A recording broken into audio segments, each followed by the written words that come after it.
Imagine you're just chilling in rural North Carolina in 1961, and suddenly, 2 nuclear bombs fall out of the sky. And no, this isn't science fiction. This actually happened. This is the time the U.S. accidentally dropped not 1, but 2 atomic bombs on its own soil. They didn't just fall, they armed themselves in midair and came terrifyingly close to exploding. Welcome to Time Travelers Anonymous, where history makes you say, "How are we even still alive?" It's January 24th, 1961. The Cold War is in full swing. Everyone's got nukes, and the world is basically one misunderstanding away from ending itself. To stay ahead of the Soviets, the U.S. flies B-52 bombers around the clock, armed with live nuclear warheads. One of those bombers is flying over North Carolina when it starts leaking fuel. The crew is ordered to abandon ship, and as the plane breaks apart in midair, it accidentally drops both of its nuclear bombs. Now here's where things go from bad to straight up horrifying. These weren't small bombs. Each one had over 250 times the explosive power of the bomb dropped on Hiroshima. When they hit the ground, one of the bombs actually armed itself. It went through 3 out of 4 stages required to detonate.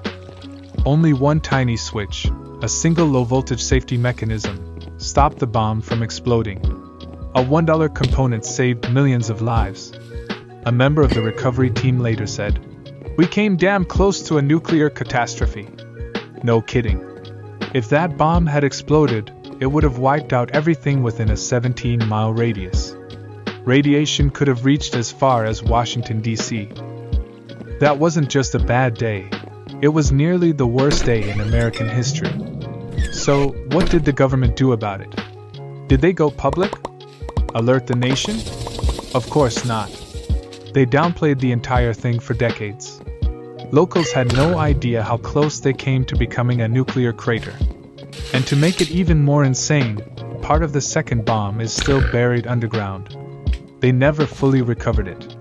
Today, there's just a small sign at the site that says, "A nuclear mishap occurred here." As if it was just a fender bender or something. Later investigations revealed that the bomb wasn't supposed to be able to arm unless a very specific sequence was completed. But the plane's disintegration somehow triggered that sequence, automatically. The supposed fail-safe almost failed. This wasn't an isolated case either. There have been over 30 serious nuclear accidents in U.S. history. They're called broken arrows. But the Goldsboro Incident was the closest we've ever come to accidentally nuking ourselves. So the next time someone says, "The world is falling apart," just remember, we literally dropped nuclear bombs on our own country, by accident. And somehow, we're still here. Shout out to that one tiny switch that saved the East Coast. And shout out to you for watching Time Travelers Anonymous. Subscribe for more insane history, strange government experiments, and forgotten moments that feel more like sci-fi than real life. Because the past? Yeah, it's way weirder than you think.